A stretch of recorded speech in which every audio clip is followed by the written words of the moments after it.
नमस्कार, मैं हूं आपके साथ मोनिका गुप्ता और आप देख रहे हैं अपना उत्तर प्रदेश बुलेटिन की शुरुआत करेंगे उत्तर प्रदेश की तमाम अहम और बड़ी खबरों के साथ। उत्तर प्रदेश के मुख्यमंत्री के रूप में दूसरी पारी शुरू करने वाले योगी आदित्यनाथ लंबे समय के बाद अपने पैतृक गांव जाएंगे। मुख्यमंत्री योगी आदित्यनाथ का 3 मई को उत्तराखंड के दौरे पर वो जाएंगे, जहां वो 3 दिवसीय दौरे पर रहेंगे। इस दौरान वो अपने पैतृक गांव पंचूर के साथ गृह ब्लॉक यमकेश्वर भी जाएंगे। इसके साथ ही हरिद्वार में उत्तर प्रदेश के पर्यटक आवास गृह का लोकार्पण भी करेंगे।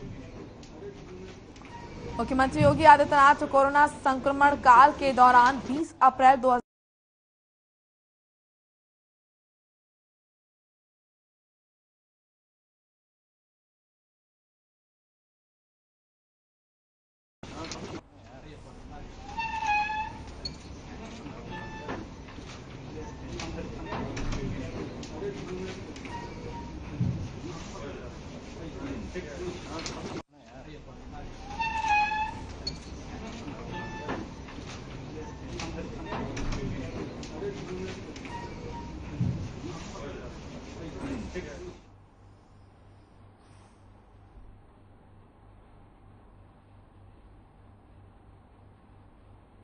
चलिए अब खबर लखनऊ से है, जहां पर सपा राष्ट्रीय अध्यक्ष अखिलेश यादव मोहनलालगंज पहुंचे और पूर्व जिलाध्यक्ष रामस्वरूप यादव की मूर्ति अनावरण की। इस दौरान लोगों को संबोधित करते हुए अखिलेश यादव ने कहा कि समाजवादी पार्टी के पूर्व जिलाध्यक्ष और लोकतंत्र सेनानी रहे रामस्वरूप यादव ने कोरोना काल में दम तोड़ा था। वहीं अखिलेश यादव ने बीजेपी सरकार और स्वास्थ्य मंत्री पर हमला बोला। कहा कि स्वास्थ्य मंत्री को जिन अस्पतालों की व्यवस्था नहीं ठीक, उसके लिए बजट की व्यवस्था करनी चाहिए, तब जाकर लोगों को बेहतर इलाज मिलेगा। इसी के साथ उन्होंने लाउडस्पीकर उतारने पर कहा कि शुरुआत तो मुसलमानों के लाउडस्पीकर उतारने के लिए हुई थी, लेकिन उन्होंने तो अपने भी लाउडस्पीकर हटा दिए। लाउडस्पीकर हटाने वाली सरकार से ये बताए कि नौजवानों को नौकरी और रोजगार कब देगी।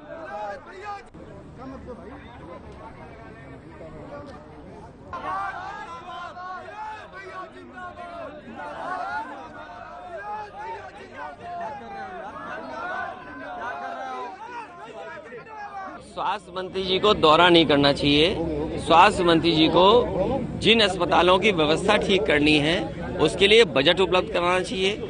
अगर केजीएमयू में बजट नहीं होगा, बजट लोहिया इंस्टीट्यूट में नहीं होगा, बजट अगर सिविल हॉस्पिटल में नहीं होगा, बलरामपुर हॉस्पिटल में नहीं होगा, राजधानी के अस्पतालों का अगर ये हाल होगा तो प्रदेश के दूसरे अस्पतालों का क्या हाल होगा। सबसे पहले मंत्री और मुख्यमंत्री जी को, सरकार को इन अस्पतालों को पर्याप्त बजट देना चाहिए, तब जाकर के जनता को इलाज मिलेगा, तब जाकर जनता को दवाइयां मिलेंगी। बुलडोजर और लाउड स्पीकर में क्या कहेंगे सर आप? देखिए, बुलडोजर तो केवल डराने के लिए चला रहे हैं। पहले भी हम लोगों ने कहा कि संविधान, नियमों को, कानून को सरकार नहीं मानती है, और ये बात साबित हो गई बुलडोजर चला करके कि ये सरकार न कानून को मानेगी, न नियमों को मानेगी, न कोर्ट के किसी आदेश को मानेगी। इसलिए सरकार जानबूझ करके बुलडोजर चला रही है। और अगर बुलडोजर चलनी है तो भारतीय जनता पार्टी अपने नेता, अपने नेताओं के जो घर मकान बने उसमें बुलडोजर क्यों नहीं चला रहे हैं? सर, चंदौली में जो पुलिस द्वारा घटना की गई उसको किस तरह देखना? पुलिस ने जानबूझ करके घटना की है। पुलिस ने जात के आधार पर घटना की है। जो वहाँ के इंस्पेक्टर हैं या जो वहाँ के पुलिस के लोग हैं, उन्होंने जानबूझ कर ये घटना की है केवल डराने के लिए। अगर उसकी बहन की जान गई है और बहन अस्पताल में है तो इन पुलिस वालों पर 302 का मुकदमा दर्ज होना चाहिए। इन्हीं की वजह से जान गई है। सर, लाउड स्पीकर में क्या कहेंगे? जो लाउड स्पीकर क्या गिनना? ये तो कह रहे थे कि हम केवल मुसलमानों के लाउड स्पीकर हटाएंगे। इन्होंने तो अपने लाउड स्पीकर भी हटा दिए। ये तो मुख्यमंत्री और सरकार अपने आप को हिंदूवादी बोलती है, तो आखिरकार इन्होंने मंदिरों के भी लाउड स्पीकर हटा दिए। अब ये क्या कहना चाहते हैं? चुनाव भर तो कहते रहे कि हम मुसलमानों को घर गिराएंगे या लाउड स्पीकर हटाएंगे, तो ये जाति और धर्म के हिसाब से भेदभाव करते हैं। ये लाउड स्पीकर हटाने वाली सरकार ये बताए कि नौजवानों को नौकरी और रोजगार कब देगी। वहीं लखनऊ की जीआरपी पुलिस ने चारबाग रेलवे स्टेशन से बच्चा चोरी कर बेचने वाले 4 लोगों को गिरफ्तार किया। आपको बता दें कि पकड़े गए लोगों में 2 महिलाएं और 2 पुरुष शामिल हैं, जिसमें से एक नाबालिग है और जिसने 2 साल के बच्चे को चुराकर 20,000 रुपए में बेचा था। हालांकि पुलिस ने 24 घंटे में आरोपियों को गिरफ्तार कर बच्चा बरामद कर लिया है। साथ ही बच्चा खरीदने वाली महिला कल्पना रावत को भी पुलिस ने गिरफ्तार कर लिया है और आरोपियों के पास से एक स्कूटी, एक मोबाइल और एक 9,000 रुपए का पैकेट भी बरामद किया।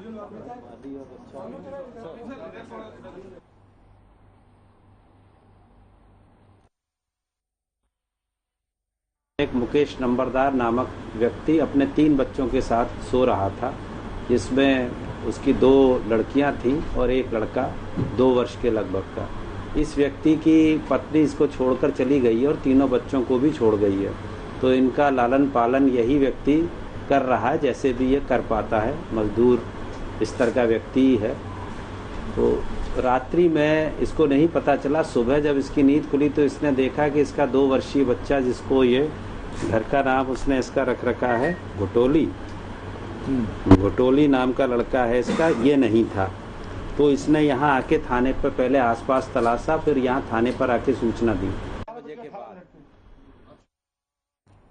लखनऊ में मिट्टी माफिया रात के अंधेरे में जेसीबी लगाकर मिट्टी का अवैध खनन खुलेआम कर रहे हैं। मामला शहर के पारा थाना के हंसाखेड़ा चौकी के क्षेत्र का है, जहां पर अवैध मिट्टी के खनन की कवरेज करने गए पत्रकार को मिट्टी माफियाओं ने गाली गलौज करते हुए जान से मारने की धमकी दी है। पीड़ित पत्रकार से डंपर चलाते वक्त कवरेज में बाधा डालते हुए जाति सूचक गालियां भी दी गई। वहीं जब पत्रकार ने अपनी सुरक्षा में चौकी हंसखेड़ा इंचार्ज उप निरीक्षक को फोन कॉल किया तो चौकी इंचार्ज ने भी फोन नहीं उठाया। पुलिस और प्रशासन की मिलीभगत के चलते खनन माफियाओं के हौसले बुलंद नजर आ रहे हैं।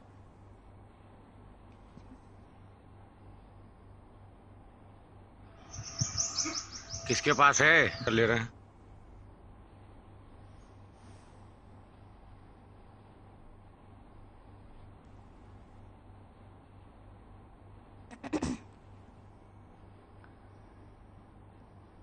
तो मिट्टी का खनन लगातार यहां पर देख रहे हैं और यहां पर मिट्टी का खनन को लेकर कवरेज करने गए पत्रकार को गाली गलौज दी गई और इसी के साथ उसके साथ अभद्रता से बातचीत की गई। वहीं जब पत्रकार ने पुलिस को कॉल किया तो वहां से भी कोई रिस्पांस नहीं आया। लखनऊ जेल में कैदियों के कल्याण के नाम पर बेचे जा रहे सामानों में भ्रष्टाचार का मामला देखने को मिल रहा है। अमिताभ ठाकुर की ओर से की गई शिकायत की जांच डीआईजी जेल लखनऊ शैलेंद्र कुमार मैत्रेय कर रहे हैं। अमिताभ ने अपनी शिकायत में कहा है कि लखनऊ जेल में सुविधा के नाम पर दैनिक उपयोग की तमाम वस्तुएं, सब्जियां, दूध उत्पाद, बीड़ी की बिक्री होती है। आपको बता दें कि जेल में हर सामान अपने वास्तविक मूल्य से काफी बड़े मूल्य पर बेचा जा रहा है। 5 रुपए में मिलने वाला बिस्किट 10 रुपए, 10 रुपए का टूथपेस्ट छोटा पैकेट 15 से 20 रुपए और इसी तरह 1 रुपए का माचिस का डिब्बा 5 रुपए और पराग का आधा लीटर का फुल क्रीम मिल्क 29 रुपए की जगह 40 रुपए में बेचा जा रहा है। अमिताभ ने कहा कि यूपी के बाकी जेलों में भी यही स्थिति है। इस पर डीजी जेल आनंद कुमार ने डीआईजी जेल लखनऊ को जांच के आदेश दिए। आपको बता दें कि अमिताभ को 7 मई को बयान के लिए जेल मुख्यालय बुलाया है।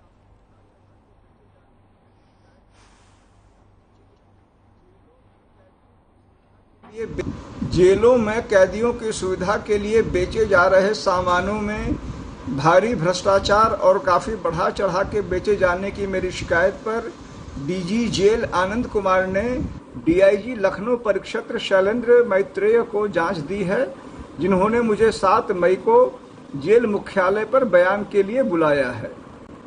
जेलों में कैदियों की सुविधा के लिए बेचे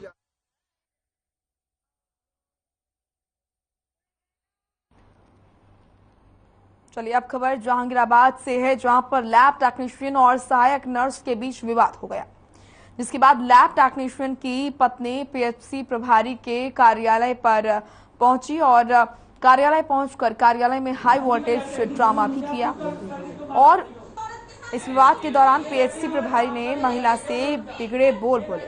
उन्होंने कहा कि यहाँ का सबसे बड़ा गुंडा मैं हूँ। साथ ही बताते चलें कि इस पूरे घटनाक्रम का वीडियो सोशल मीडिया पर वायरल हो रहा है।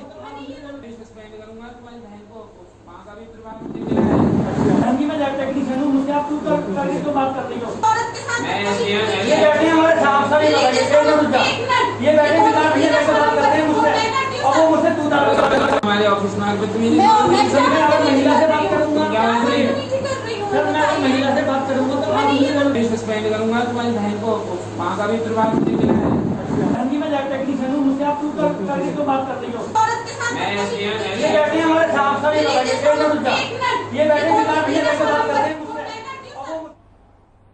वहीं लखनऊ में पुरानी रंजिश को लेकर हाशे मऊ के प्रधान राजकुमार यादव के भाई को बदमाशों ने गोली मार दी, जिसके बाद मौके से 4 बदमाश फरार हो गए। बीडीडी थाना क्षेत्र के आनंदी वाटर पार्क के पास बदमाशों ने इस वारदात को अंजाम दिया, जिसके बाद सूचना मिलने पर मौके पर पहुंची पुलिस ने घायल को अस्पताल में भर्ती कराया और मामले की जांच में जुट गई है।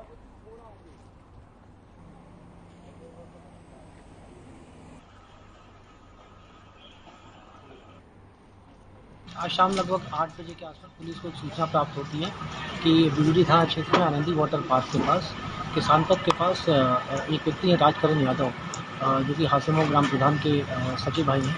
इनको गोली लग गई है। मौके पर पुलिस पहुंचती है, घटनास्थल का निरीक्षण करते हैं और तत्पश्चात लोहिया हॉस्पिटल में इनको लाया जाता है। इनका प्राथमिक उपचार अभी चल रहा है। जो प्रथम दृष्टया जो देखने से लग रहा है, एक गोली है, सिंगल वुंड्स है, जो कि इनके दाहिने हाथ के ऊपरी हिस्से में लगा है। अभी डॉक्टरों से बात हुई है, खतरे से बाहर है, अभी इलाज चल रहा है। इन लोगों ने 4 व्यक्तियों का नाम लिया है, जिनके ऊपर इन्होंने कहा है कि इन लोगों ने हमारे ऊपर गोली चलाई है। वहीं चंदौली दबिश के दौरान युवती के मौत के मामले में आरोपी कन्हैया यादव ने पुलिस पर ही बड़ा आरोप लगाया। आरोपी का कहना है कि पुलिस ने मेरी छोटी बेटी को एक कमरे में बंद किया था और बड़ी बेटी को मारपीट कर पंखे से लटका दिया था और प्रशासन के दबाव में बेटी का जल्दबाजी में अंतिम संस्कार करा दिया गया था। वहीं कन्हैया यादव के बेटे ने पुलिस पर मृतका के साथ दुष्कर्म करने का भी आरोप लगाया है। हालांकि कन्हैया ने दुष्कर्म के आरोप को इनकार कर दिया। इस मामले में 8 से 9 पुलिसकर्मियों के खिलाफ 302 के तहत मुकदमा दर्ज किया गया था।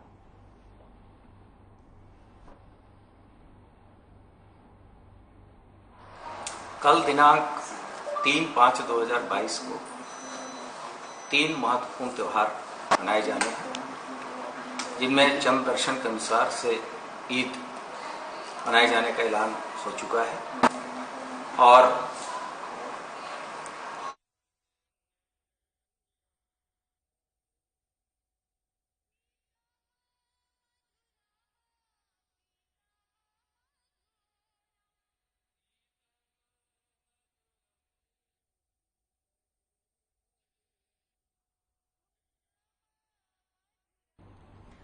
लखनऊ में एक बार फिर से आग का तांडव देखने को मिला। यहां के थाना अमीनाबाद क्षेत्र के विजन कॉलेज के पास एक दुकान में अचानक आग लग गई। देखते ही देखते आग ने विकराल रूप ले लिया और आसपास की भी कुछ दुकानों को अपनी चपेट में ले लिया। आग लगने के बाद दुकान का कीमती सामान जलकर खाक हो गया। सूचना मिलते ही मौके पर पहुंची पुलिस और दमकल की टीम ने आग पर कड़ी मशक्कत के बाद काबू पा लिया।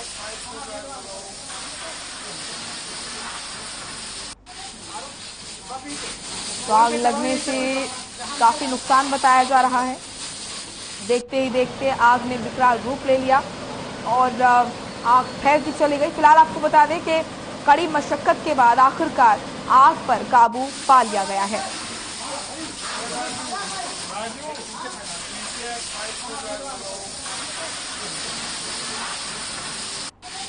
ये तस्वीरें आप उस दौरान की देख रहे हैं जब ये आग जली हुई और तस्वीरों को देखकर आप अंदाजा लगा सकते हैं कि कितना भयंकर ये नजारा रहा होगा और कितना नुकसान इस आग जलने में हुआ होगा। फिलहाल आपको बता दें कि कड़ी मशक्कत के बाद आग पर काबू पा लिया गया।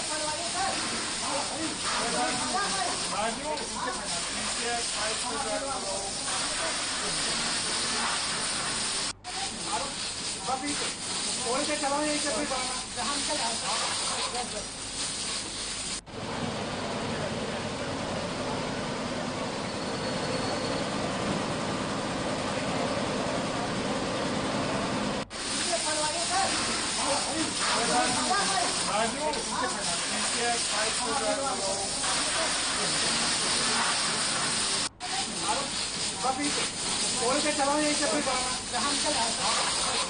लखनऊ से तस्वीरें आप देख रहे हैं जहां पर आग लगने की एक घटना हुई।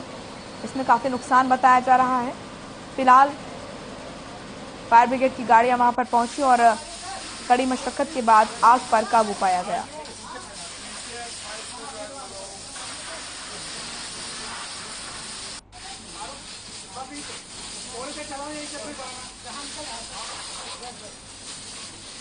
इस आगजनी में काफी नुकसान बताया जा रहा है।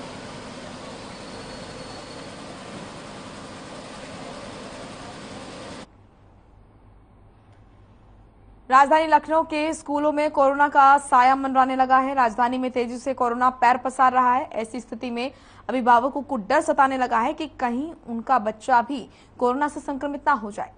अभिभावकों का कहना है कि बढ़ते हुए कोरोना वायरस की रफ्तार को देखते हुए स्कूलों को कई सीटों में चलाया जाए, जिससे 2 गज की दूरी बहुत जरूरी है, उसका पालन किया जाए। वहीं सीएमओ लखनऊ का कहना है कि बड़े पैमाने पर स्कूलों में टेस्टिंग कराई जा रही है। जिन स्कूलों में कोरोना वायरस से संक्रमित मरीज मिले हैं उन स्कूलों को सैनिटाइज कराया जा रहा है। साथ ही जागरूकता अभियान भी चलाया जा रहा है ताकि बच्चों को कोरोना वायरस से बचाया जा सके।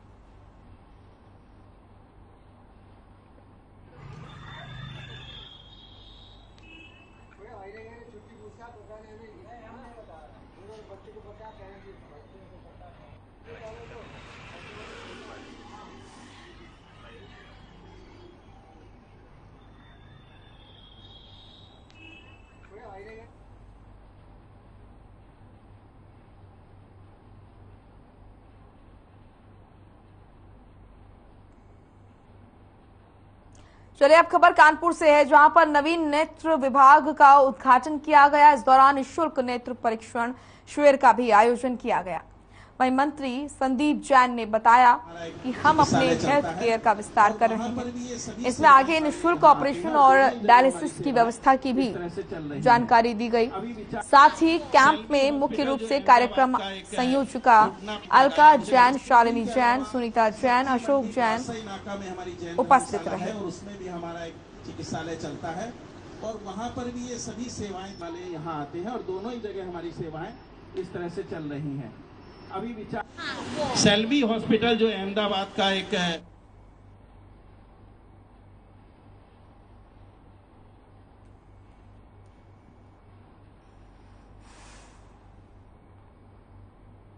चलिए अब खबर कानपुर से है, जहां पर सम्राट मुंशी प्रेमचंद्र की प्रसिद्ध कहानियों में से एक सवा सेर गेहूं पर फीचर फिल्म का निर्माण हमारे अपने बैनर विट्ठल देवा फिल्म प्रोडक्शन के माध्यम से किया गया है।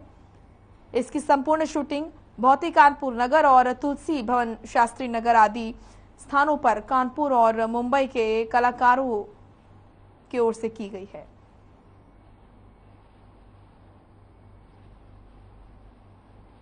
बचपन में भी प्रेमचंद की कहानियां पढ़ी, कान करता रहता है, लेकिन उसके ब्याज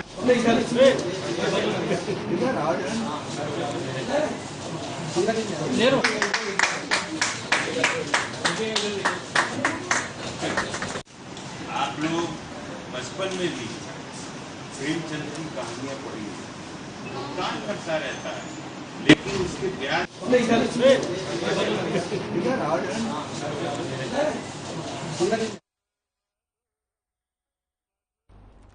चलिए अब खबर लखनऊ से है, जहां पर ईद का चांद नजर आया। आपको बता दें कि मंगलवार को ईद मनाई जाएगी। वहीं मरकजी चांद कमेटी फरंगी महली ने ऐलान किया है कि यहां पर मंगलवार को पूरे देश में ईद मनाई जाएगी। ईद उल फित्र का पर्व सुबह 10 बजे ईदगाह में अदा होगा। तो वहीं कल देश भर में ईद उल फितर का त्योहार मनाया जाएगा, जिसको लेकर पुलिस प्रशासन ने सकुशल त्योहारों को संपन्न कराने के लिए व्यापक इंतजाम किए हैं। वहीं पुलिस मुख्यालय ने सभी जनपदों को कानून व्यवस्था बनाए रखने के लिए सख्त दिशा निर्देश भी जारी किए हैं। त्योहारों को लेकर पुलिस मुख्यालय ने 40 कंपनियां पीएसी, 7 सीआरपीएफ कंपनियां सहित 4 पुलिस उपाधीक्षक जनपदों में आवंटित किए गए। वहीं त्योहार के मौके पर बिजली विभाग, जलकल विभाग, नगर निगम के अधिकारियों के साथ बैठक कर पानी, साफ सफाई और बिजली को सुचारू व्यवस्था सुनिश्चित कराई जाए। नमाज के दौरान आवारा पशुओं के विचरण को निषेध किया जाए। धर्मस्थलों पर लगे लाउडस्पीकरों की आवाज मानक के अनुसार रखने के निर्देश जारी किए गए हैं।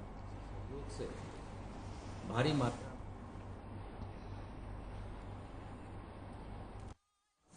3/5/2022 को 3 महत्वपूर्ण त्यौहार मनाए जाने हैं, जिनमें चंद्र दर्शन के अनुसार से ईद मनाए जाने का ऐलान हो चुका है और इसके अतिरिक्त अक्षय तृतीया तथा परशुराम जयंती का भी आयोजन होना है। इन तीनों त्योहारों को लेके पुलिस के द्वारा व्यापक व्यवस्थाएं की गई हैं।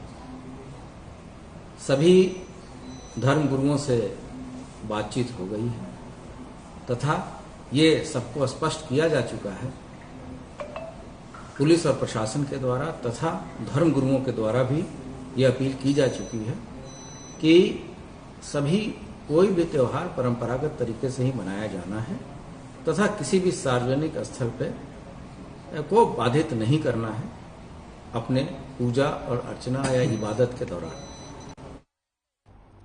अयोध्या के 156 ईदगाह और 153 मस्जिदों में जिला प्रशासन ने ईद की नमाज सकुशल संपन्न करवाने के लिए कमर कस ली है। जानकारी के मुताबिक कड़ी सुरक्षा के बीच ईद की नमाज अदा कराई जाएगी। सुरक्षा के लिहाज से पुलिस फोर्स के साथ सेक्टर मजिस्ट्रेट भी ईदगाह और मस्जिदों के पास तैनात किए गए हैं। इस बार सड़क पर नमाज अदा नहीं की जाएगी। इस बार ईद की नमाज के समय में भी परिवर्तन किया गया है। ग्रामीण क्षेत्रों में सुबह 7 बजे से 8:30 बजे तक नमाज अदा करवाई जाएगी।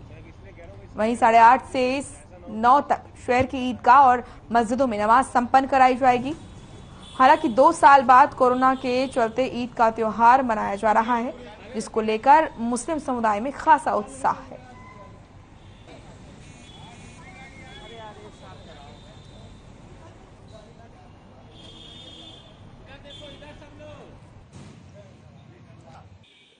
कल ईद का पर्व है और उसको देख करके पूरी तैयारी की जा रही है। पूरा सभी ईदगाह और सभी मस्जिद पर पुलिस प्रबंध किए जा रहे हैं और सभी मजिस्ट्रेट गण की भी ड्यूटी है साथ में। और इसके अलावा मोबाइल पार्टियां हैं, हमारी ट्रैफिक पुलिस है, सारी व्यवस्थाएं हैं और सौहार्दपूर्ण वातावरण में ईद का त्यौहार सकुशल संपन्न हो, इसके लिए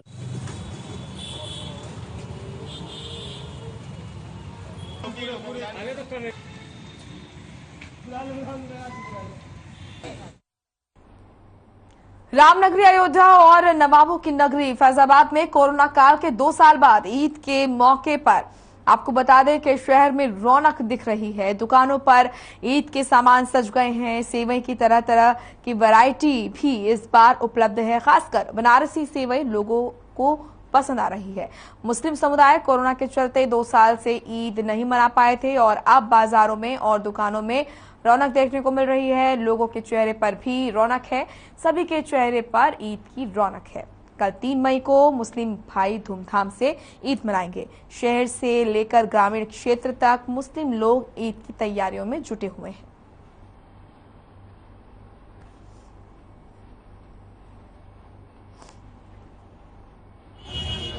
शॉपिंग करने आए हैं और तैयारी हो रही है ईद की। बहुत खुशी हुई है। अगली बार जो है कोरोना था, कोरोना आपकी नहीं है, तो कैसा आपके रहेगा त्यौहार आपका? अच्छा रहेगा। क्या अच्छा त्यौहार रहेगा।